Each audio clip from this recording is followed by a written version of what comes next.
नमस्कार दोस्तों, मैं स्वागत करता हूं आपका अपने YouTube चैनल पर। आज हम पढ़ेंगे अम्ल क्षार और लवण, जिसमें हम देखेंगे पौधे और जीवों पर पीएच का क्या प्रभाव पड़ता है। सभी वस्तुओं और पौधों पर पीएच का बहुत प्रभाव पड़ता है।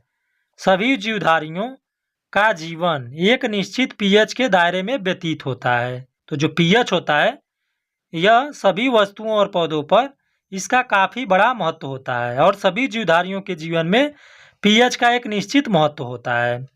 जैसे हम उदाहरण पढ़ते हैं, तो पहला उदाहरण देखते हैं।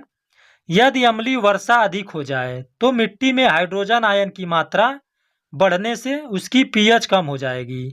अगर यदि अम्लीय वर्षा जो होता है वह ज़्यादा हो जाता है, तो जो मिट्टी में हाइड्रोजन आयन होते हैं उनकी मात्रा बढ़ने लगती है और पीएच कम हो जाता है, जिससे पेड़ पौधे के पत्ते गिरने लगते हैं या पूरी तरह से पौधे नष्ट हो जाते हैं तथा जमीन में उपस्थित छोटे जीव जंतु भी मर सकते हैं।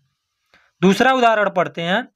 इसी तरह यदि नदी के पानी के पीएच घट जाए तो उसमें उपस्थित जीव जंतुओं का बुरा प्रभाव पड़ता है। यानी यदि नदी जो होती है उसमें पानी का पीएच घट जाए तो उसमें उपस्थित जो जीव जंतु होते हैं उन पर बुरा प्रभाव पड़ता है। छोटे जीव जंतु तथा छोटी मछलियाँ पूरी तरह से नष्ट हो सकती हैं। अगर पीएच का मान घट जाता है तो जो छोटे जीव जंतु होते हैं या मछलियाँ होती हैं वह पूरी तरह से नष्ट हो सकती हैं। तीसरा उदाहरण देखते हैं। इसी प्रकार भूमि का क्षारीय हो जाना भी फसल तथा भूमि में उपस्थित सूक्ष्म जीवों के लिए हानिकारक होता है। यानी इसी प्रकार जो भूमि का क्षारीय हो जाना भी फसल तथा भूमि में उपस्थित सूक्ष्म जीवों के लिए हानिकारक होता है। अगर पीएच का मान बढ़ जाएगा तो जो छोटे सूक्ष्म जीव होते हैं उनको नुकसान पहुंचता है और वे सारे मर जाते हैं।